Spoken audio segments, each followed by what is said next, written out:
SJ, welcome to Mvskoke Radio, your weekly source for tribal and community news, interesting guests and discussions, plus a local events calendar.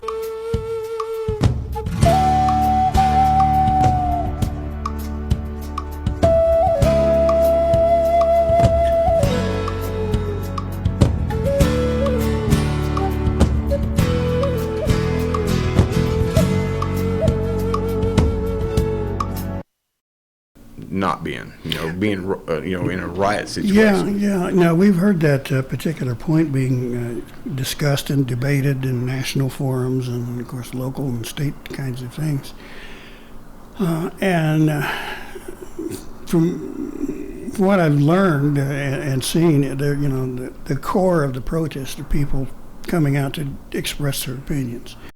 But there seems to be a band of I've heard all kinds of words used for them, but hoodlum types who are just there to take advantage of the disruption. And they said, all these busy, waving their signs saying, "I can't breathe, we'll go bust this window and rob the jewelry store," or something like that. And that's all they were doing. Heard of caravans of cars running around, following these kinds of things. Did stuff like that go through your mind, and were you considering that when you made your decisions, or who to deploy and where and this sort of thing? We looked at all avenues. We were prepared for the worst. We had seen what was going on nationally. We seen what was starting to occur in the locally up in Tulsa. Being in contact with Tulsa's operations team, we were prepared to assist them on the streets of Tulsa if we needed to. But we did look at those other areas, those situations where, it starts out peaceful and that's fine. You can chant, you can show your signs and everything just as long as you keep it peaceful. But once you start burning buildings and busting windows and throwing stuff at the police, and threatening, the other citizens that are just innocent bystanders, well, that takes it up to a next level, and at that point, in how we planned it and how we see it is that, we're going to do whatever it takes to protect, whether it's somebody off of tribal land or we're going to protect our interests, of course, within the nation, protect our citizens, protect our property by whatever means we have to. Now, that don't mean that we're going to go out there and color outside the lines, because that's why we are in the situation that we are now.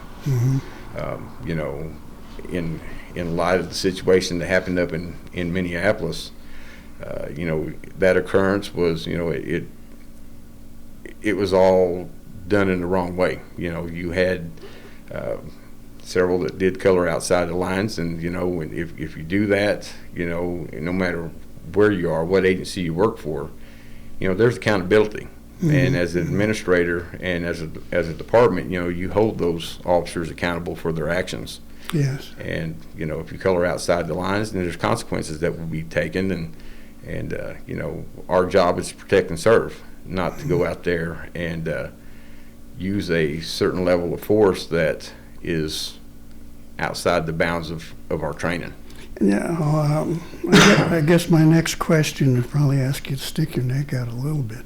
I used to live in that neighborhood up in Minneapolis, and that's a ground zero for Indian poverty, pretty much.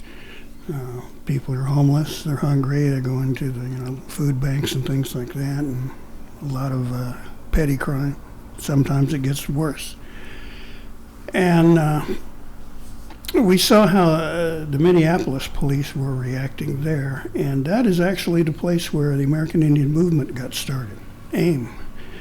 And their reaction was to the way the police was treating the members of their community. And for a while there, it got kind of nasty and things like that. But it's moved on as people get older and a little more educated and things like that to more of the peaceful protest sort of things. But we were watching the reaction of law enforcement up there, and that's something that's been there for a long time. I mean, despite efforts at reform, it was still there. And to see that that group of officers involved in an incident like that just, sort of it broke my heart in thinking, that just set back the relations between that community and law enforcement a couple of 100 years. I'm sorry. But when you guys saw something like that, how do you react? But let me ask you, Officer Williams, like any of that kind of thing, that sort of tactic banned? Is it something you don't do? You teach your gentlemen not to do it? What was your impression, first of all? Well, first of all, my impression was it was wrong. I mean, what he did was illegal, and it was a prolonged detention, and him forcing him on the ground and putting his knee in his neck. That's not anything that was ever been trained through the academy. So I believe what he did was wrong, and he's in jail for it. That's the reason why he's in jail for it. And those kinds of tactics, is there a line that you draw in the sand where you say to your crew, don't cross this, don't do this, this is illegal, you can't do that. You can do this, of course, to defend yourself and your compatriots. Is there some sort of acknowledgement or provision to deal with that sort of thing in your training? Yeah. Well, I mean, a lot of our training falls on our integrity and what we're there to protect the public, and being a special operations captain and being in charge of a group of guys, it was and I would want any officer to step up and help out in a situation that was getting out of hand, and that situation had been out of hand and got out of hand and prolonged for 8 minutes and 45 seconds out of hand. Okay. So any officer that has the right integrity and understand that he's there to protect and serve. I mean, there's, you have to apply some force to restrain people, but there's different ways to do that, and that was not part of any training that I've ever been around or have witnessed. Yeah, there have been some discussions about what the events surrounding that particular situation, that the guy was kind of getting out of hand and giving the officers a hard time, and so they reacted. We didn't see that. I've heard it, but being a journalist, you have to be skeptical about everything. But we saw that. We saw that happen, and then all of a sudden, news focuses on the same sort of thing happening in all kinds of places. Has your crew ever been faced with that kind of thing? I mean, people kind of paint a bad light on law enforcement in general nowadays anyway. Yeah, we have to realize that we're under a microscope every time we stop a car. That's why we wear body cameras to, show that we're not using everything. The media tries to portray us as bad people a lot of the times, and they don't show the full events of what goes on. So anything that I don't see firsthand, I don't really want to put my opinion on one way or the other. Sure. And I have to admit, some of my colleagues in my business have taken some cheap shots there too.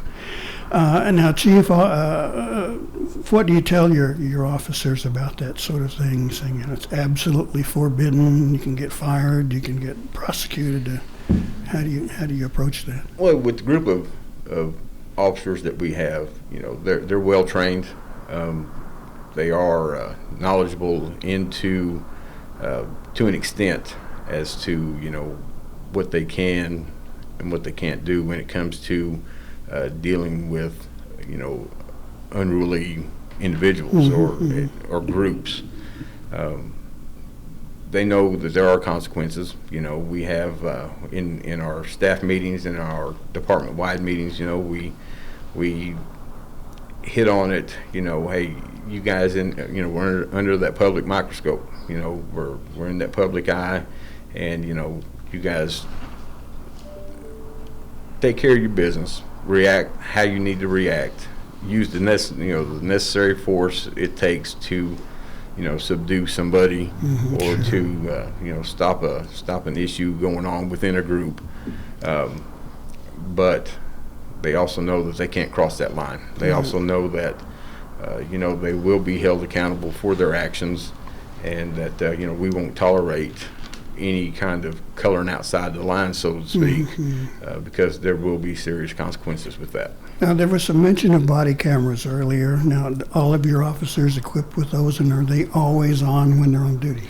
Well, right now, not everybody has the cameras. We're still working off. We did obtain that grant here. I guess the middle of last year, maybe a little bit longer.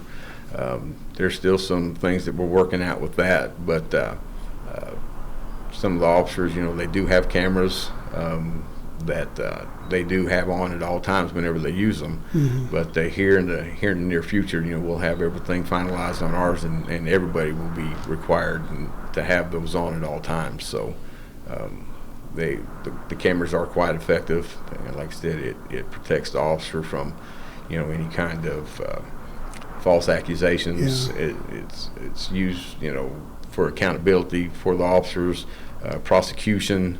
It's an essential tool for us, and we will all have them here in the near future. Right. Now, let me switch gears here to something a little more on the bright, positive side.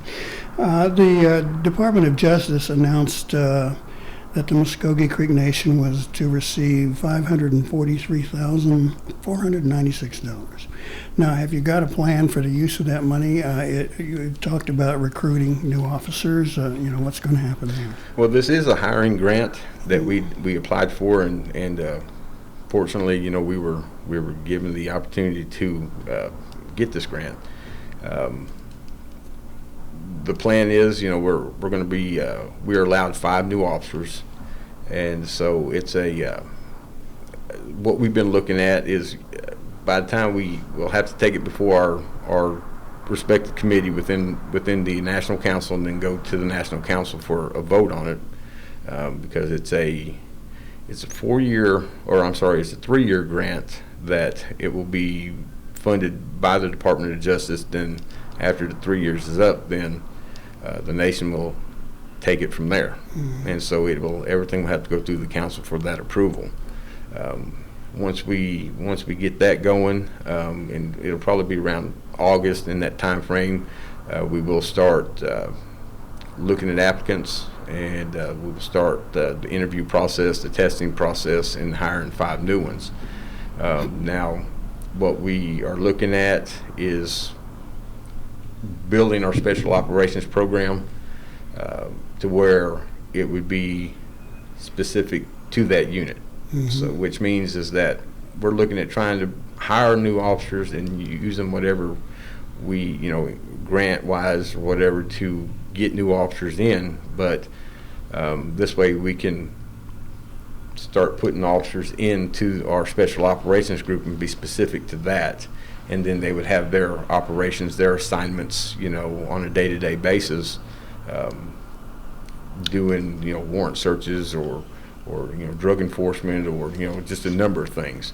Yeah. But with this grant, with the hiring of these officers, we may look at putting some on the street, and then possibly utilizing a couple and moving them into special operations. That's still on the table. We haven't quite got the details worked out on that, but that has been a discussion that Captain Williams and I have had. Will any of that be used for equipment? Whatever you need, gas masks, whatever. Guns, no, that's always a big one. Sniper rifles, automatic weapons, more non-lethal equipment. Have you got some of that earmarked? Well, no, the grant is specific to, it tells you what is an allowable cost, and it's specific to hiring officers. So when it comes to equipment, vehicles, weapons, any kind of TAC gear, we will utilize what we have in our budget that we have set aside in the special operations budget.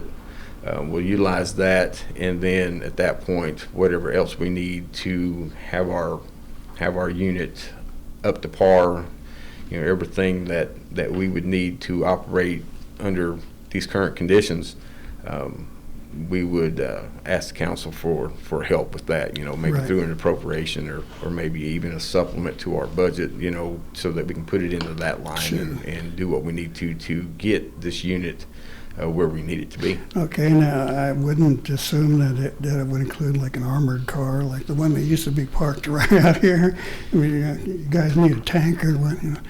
Well, we are. That's funny that you mentioned that. We are looking into that, into getting a armored vehicle.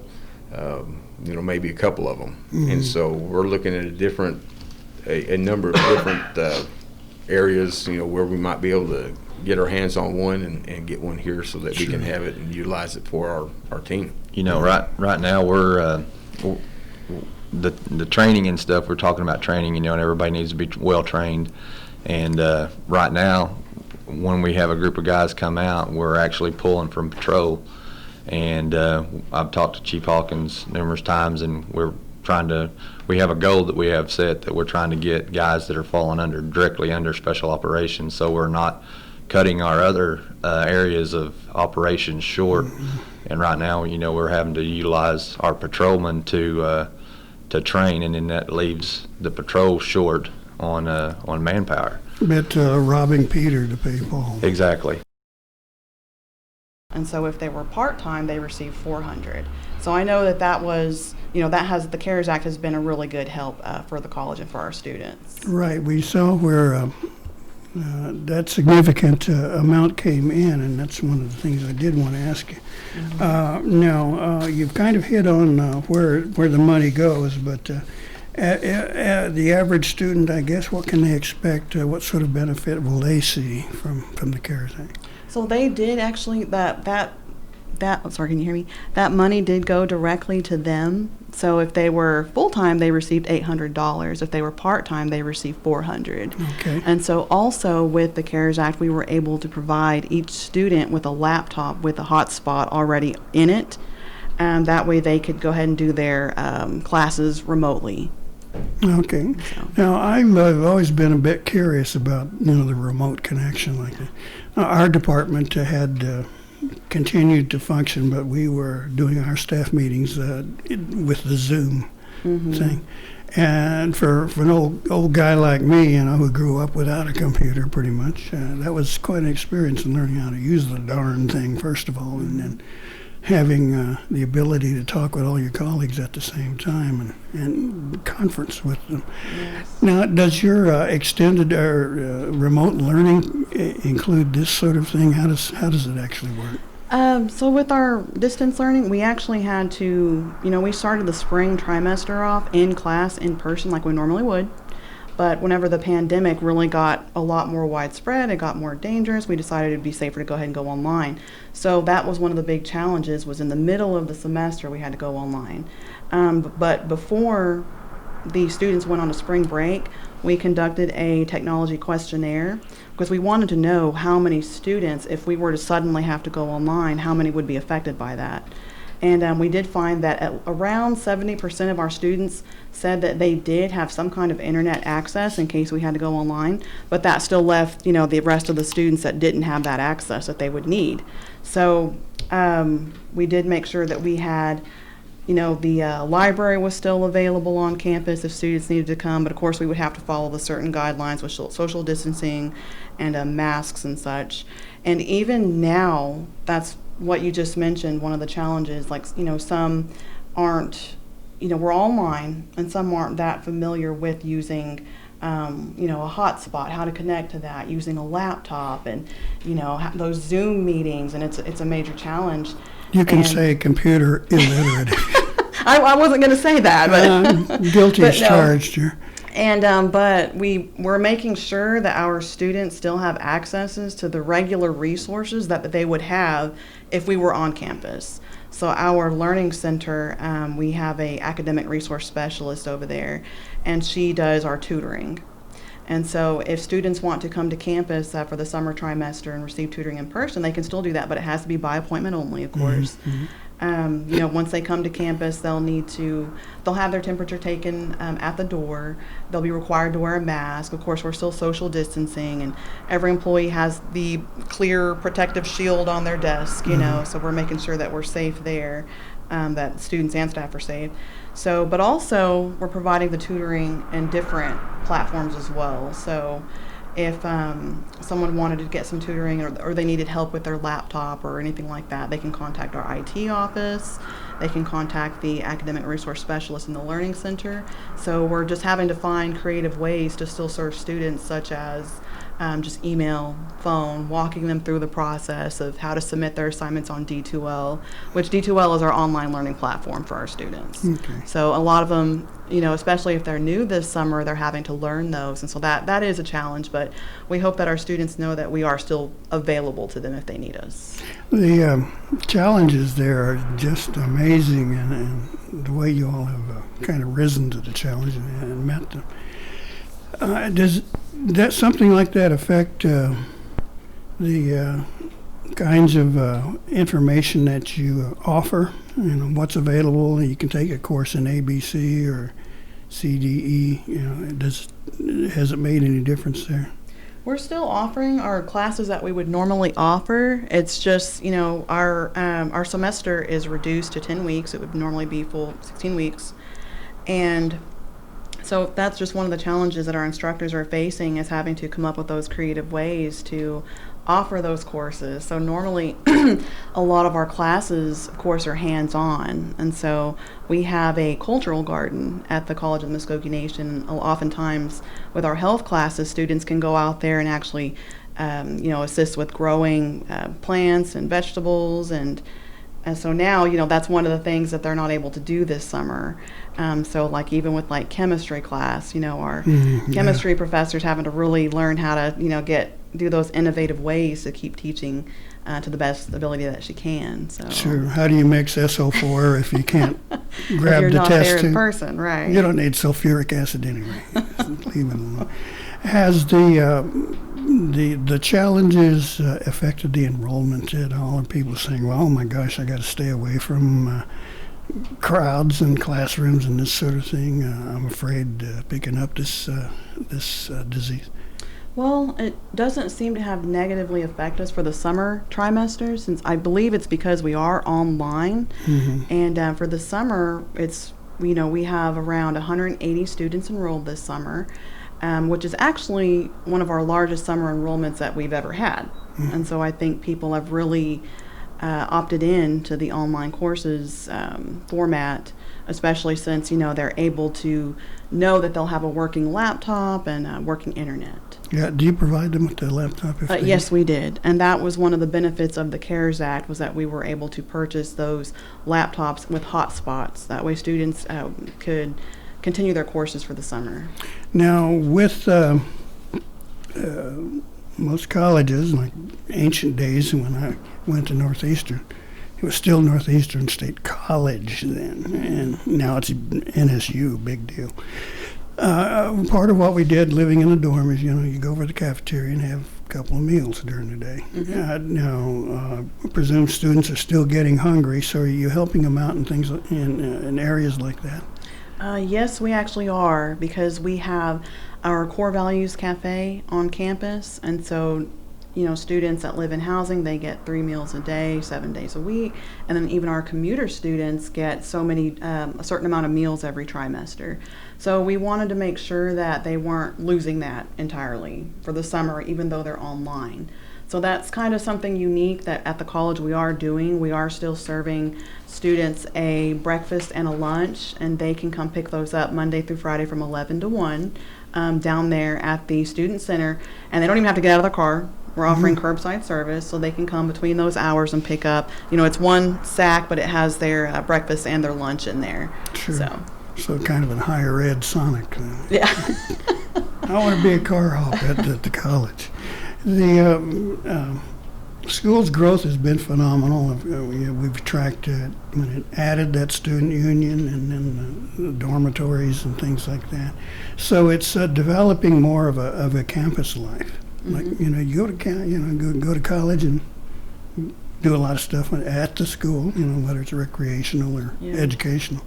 Now, have you continued to make those strides? I mean, is it still growing and developing kind of that kind of feel? Yes, we're still growing and developing, and we're coming up with different programs all the time. And you mentioned activities, and so that is kind of one of the other challenges that we're having, is because we're used to having students on campus. We do many campus activities, and we had to cancel a lot of those that were scheduled for spring.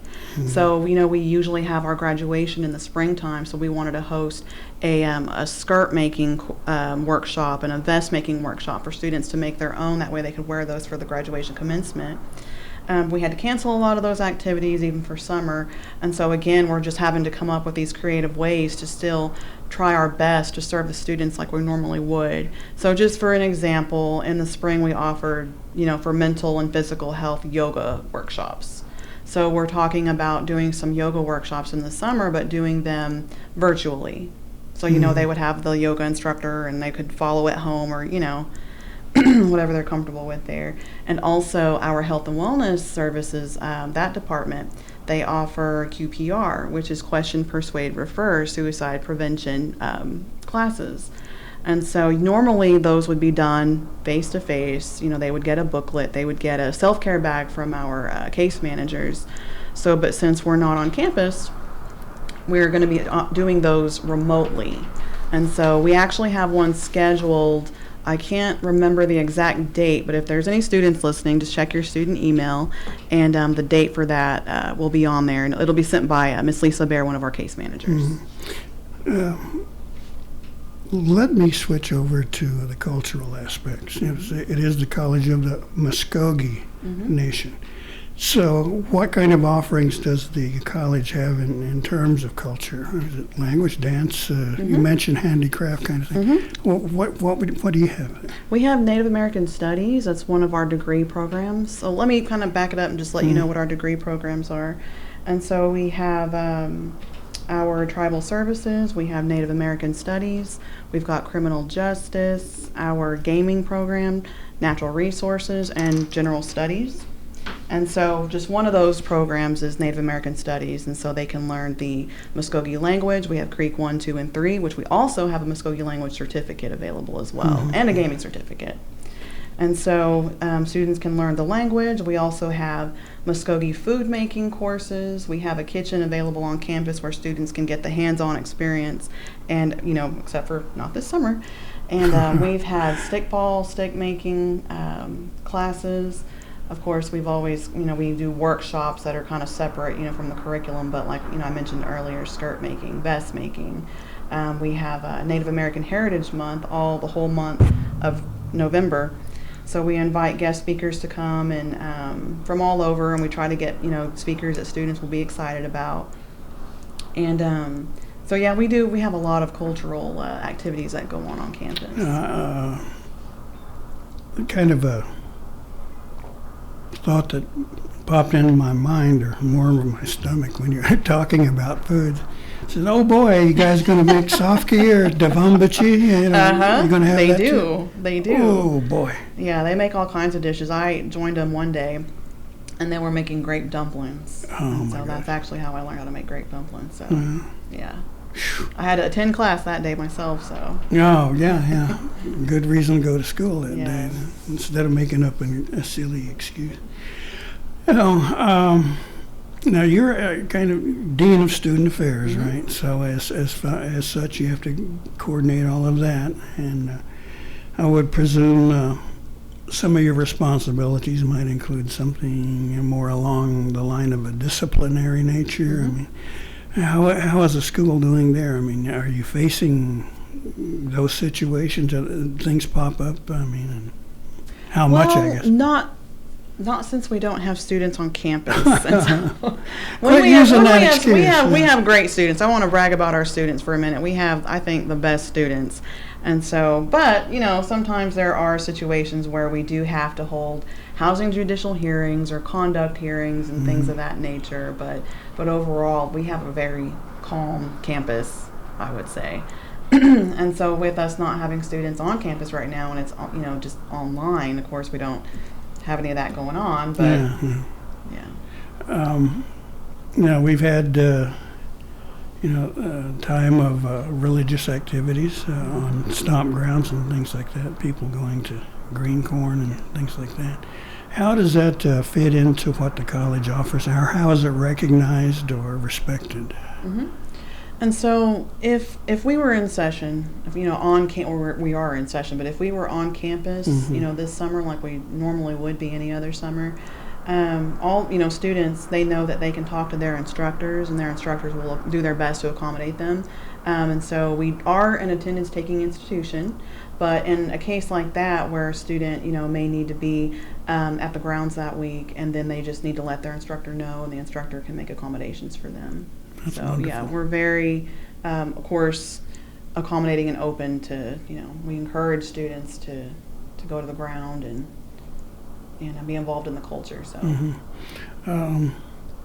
curiosity here, what about non-cultural religious activities, like someone is a member of a Methodist church and they were big meeting or convention, do you recognize that also? Oh yes, it would be the same scenario. If it was a church event, they would just need to let their instructor know, and the instructor would make those accommodations for them. And so we're very accommodating in that way. So great. Yeah. Now we're all kind of on hold now, waiting to see what the COVID-19 is going to do or not do anymore.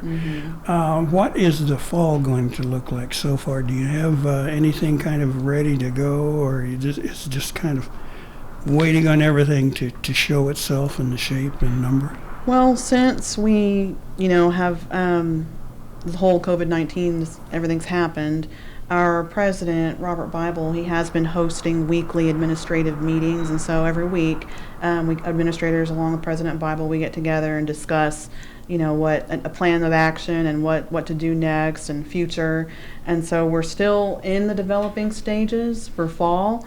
We're not 100% what that's going to look like just yet. It could be, we're hoping, of course, to be on campus. That's what we hope for. But it could be, if a second wave were to occur with the pandemic or something like that, we may have to, consider keeping it online or even possibly hybrid courses, meaning we could have some courses online, some in person, or, we've seen it where some colleges are planning on doing half the trimester in person and half online. So we're still having those discussions, but once we do figure out what we're going to do, we'll announce it. As quickly as we can. That way students can make accommodations for themselves as well. And so what we've been doing is throughout this whole time, we've been trying to really make sure that we keep communication open to our students and to the public too, really. And so, we have these weekly meetings, and we've been putting out almost weekly letters to the students, and we try to post those on our social media pages. We are on Facebook and Instagram, so please follow us if you hear this. And we mass email all of our students. We mass email public relations over at the tribe. And so we've been really trying to keep that communication open. So as soon as we know what we're going to do, our students are going to know. We're going to make sure that they're aware. But nobody can tell at this point. Correct. And if there's any students listening out there, if you would like to provide your input, please send me an email at kwind@cmn.edu. Okay, so the students can have some input into how this future planning sessions will go and the topics included? Yes, if they would like to email me, and we would definitely, discuss that whenever we have our weekly meetings. Right, with no guarantees. True. We don't know, we can't guarantee what the fall is going to look like, but we'll definitely take, what they say into consideration. With pretty much everything on hold, it's hard to list a number of activities that you expect to hold, but we'll ask you to do the best you can. Are there any events or festivals that are still on your agenda that haven't been it's modified here at this point? It has really affected our activities. So normally at this time we'd be planning our annual bridge camp. So bridge camp is when students that need extra assistance with like their math or English, they can come to this week-long camp and live in the dorms and get extra assistance all week. And plus we also have like fun activities like the movies, the main event, and things like that. We may not have that this year, so that's a possibility. Sure. In our fall trimester, we also offer what we call Raven Ready New Student Orientation. So oftentimes, whenever brand new first generation students come to campus, sometimes they don't know quite the lingo, of the college community. And so we try to have Raven Ready to prepare them, to help them feel more confident about coming to campus. And we talk about things such as the bursar's office or registrars, financial aid, who to go to if they want to do like a complaint, or if they have any academic concerns, health and wellness office, student success center. So that's what Raven Ready New Student Orientation is all about. This year, usually we have one big meeting for that. We make it a one big fun day. We usually have about 80 in attendance. We break them up into small groups, do icebreakers, and do a campus tour. This year, with the high risk of the COVID-19, we are discussing doing our Raven Ready orientation in an online format. So maybe doing some kind of video recordings where they can still get that same information, but we can post it to our D2L and email it to them. If somebody wants to get in touch with you and ask questions, how do they do that? They can contact me. Again, my name is Crystal Wind at College of the Mluscogee Nation. They can give me a call at 918-549-2817. That's my direct line. Or email me at kwind@cmn.edu. All right. Well, thank you, Kay. We appreciate Dean Wind. We appreciate you making time to come down. Yes, Mado, for having me. I appreciate it. And real quick, one quick community notice. Eufaula Canadian Tribal Town is holding an outdoor arts and crafts on Saturday, June the 20th. New venue, Posey Park in Eufaula, across from Nichols Grocery Store.